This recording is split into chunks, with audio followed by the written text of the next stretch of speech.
예, 6단은 법에 대해서 얘기합니다. 시작합니다.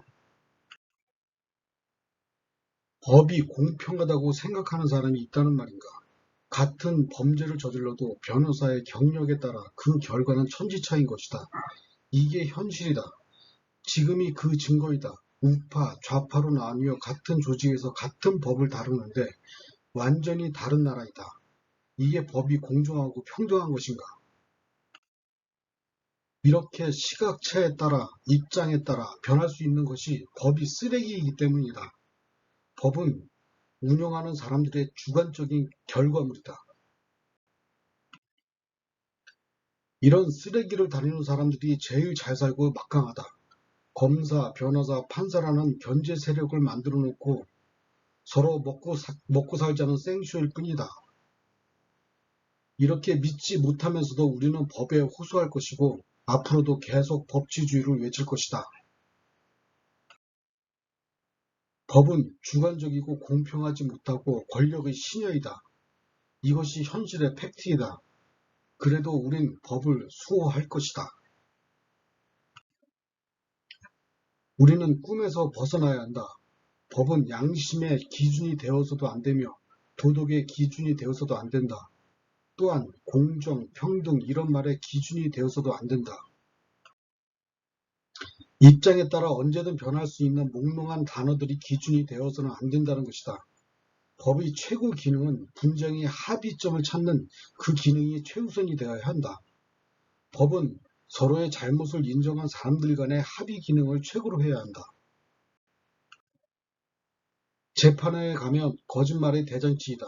그것을 밝혀내는 일에 수많은 똑똑한 사람들이 최선을 다하고 있다.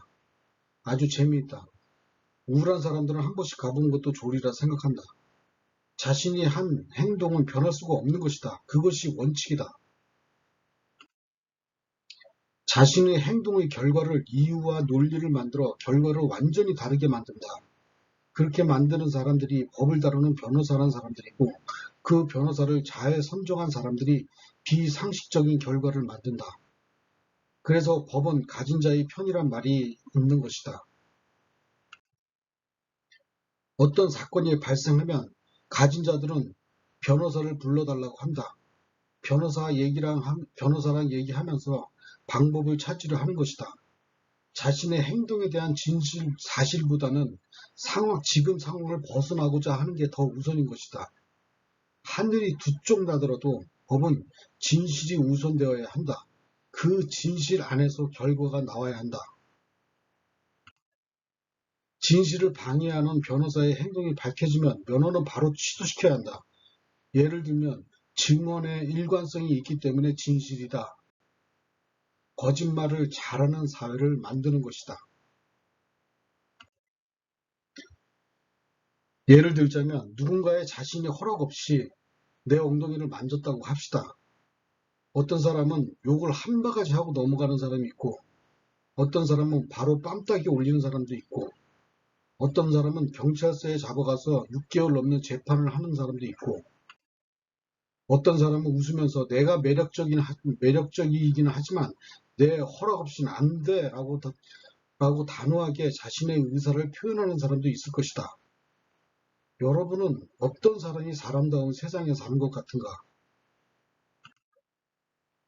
다 비슷하지만 내 주관적인 관점에서 3번은 아닌 것 같다. 서로 힘들 것이고 증인을 세운다고 주변에 있는 사람들까지 괴롭게 될 것이다. 3번이 옳다고 하는 사람들은 그렇게 하겠지만 그 일을 대보라고 하면 다른 사람에게는 또 다시는 못하게 하기 위함이라 한다. 그래서 자신은 힘들지만 희생을 감수하겠다는 영웅 심리가 작용한다. 자신이 나빠지는데 다른 사람이 좋아지면 뭐 하겠는가?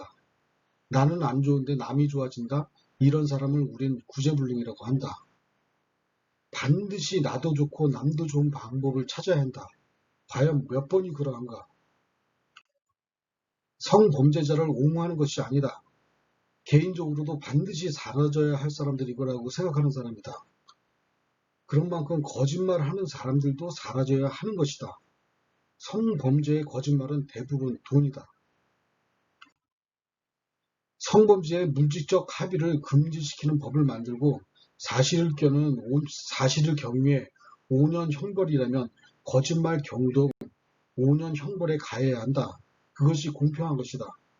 일관된 진술? 이런 몽롱한 말로 결과가 나온다는 것이 법이 쓰레기라는 것이다.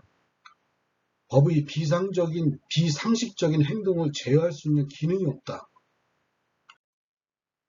이런 말도 안 되는 결과들이 나오기 때문에 눈으로 쳐다만 본 것만으로도 범죄가 되고 있다. 세상이 아주 미쳐 돌아가는 것이다.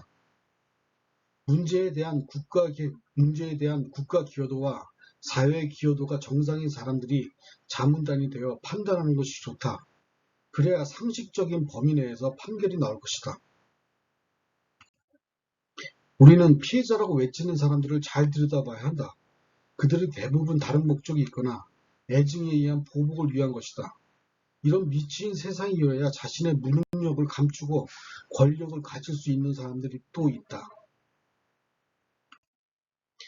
그 어떤 이유에서라도 국가와 사회에 해가 되는 결과가 나오지 말아야 한다. 극단적인 예를 든다면 상속으로 괴롭힘을 받는 기업이 있다고 합시다. 그 기업의 처벌이 국가와 사회에 해가 된다면 상속법이 잘못된 법인 것이다. 모든 부동산 규제도 마찬가지다. 법의 독립성, 중립성을 외치는 사람들은 그것에 종사하는 사람들에게 권력을 주는 것이다.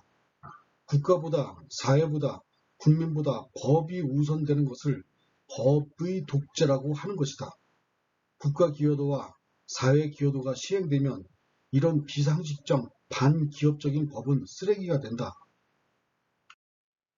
법은 남에게 정당하지 않은 방법으로 손해를 입혔을 경우 반드시 그 손해를 다 갚을 때까지 그 사람은 사회에 나오게 하면 안 되는 것이다. 모든 금융사고가 다 그렇다. 듣기 좋은 말로 돈을 모으고 그것을 엉뚱한 곳에 사용하고 사고를 낸 후 비싼 변호사를 사서 작은 벌칙만 받고 이름 바꾸고 다시 사회에 나온다. 이런 일들이 계속되는 이유가 법이 쓰레기라서 그런 것이다.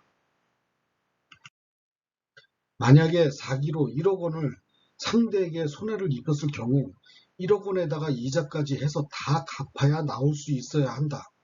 그런데 초범이라고 집행유예 6개월, 1년 판결을 받아 나오면 그 사람은 또 사기치는 것이다. 대표적인 예가 전화사기, 금융대란사기, 보이스피싱 등이 이런 것이며 이 사람들을 초범을 앞세워 집행유예 또는 1년 이내에 형벌로 나온다. 행위 자체만으로 전 재산의 몰수는 기본이며 대한민국 전체 피해자의 금액을 다 갚지 못하면 사회에 다시는 나오지 못하게 해야 한다. 잠깐 살다 나와서 남들 100년 일한 만큼의 돈을 버는데 다시 안 할 것 같은가?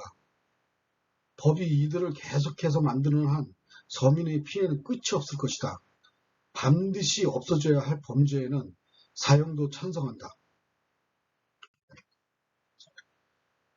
공무원 시험 또는 사법고시라는 제도로 법을 운영하는 사람들이 된다. 이게 문제이다. 사회를 전혀 모르는 사람들이 단순 시험만으로 자리를 잡는다. 암기왕을 뽑아서 사회의 가장 중요한 자리에 앉히는 것이다. 이걸 바꿔야 사법개혁인 것이다. 법을 다루는 사람은 그 문제에 대한 판단이 분명해야 한다. 예를 들면 권투심판은 권투를 해본 사람들이 심사위원이 됐을 때 공정한 결과를 얻는다. 사회 경험이 전혀 없는 사람들은 절대 법조인이 될 수 없어야 한다. 예를 한 가지 더 들면 교통사고 처리만 20년 이상 한 사람이 법조인이 된다면 한눈에 답이 나온다. 이처럼 각 분야의 전문직화가 되어야 한다. 인사이동으로 새로운 법을 다루는 행태는 없어져야 사법부의 개혁인 것이다. 그래야 권력에 취하지 않고 신여 노릇도 줄어들 것이다.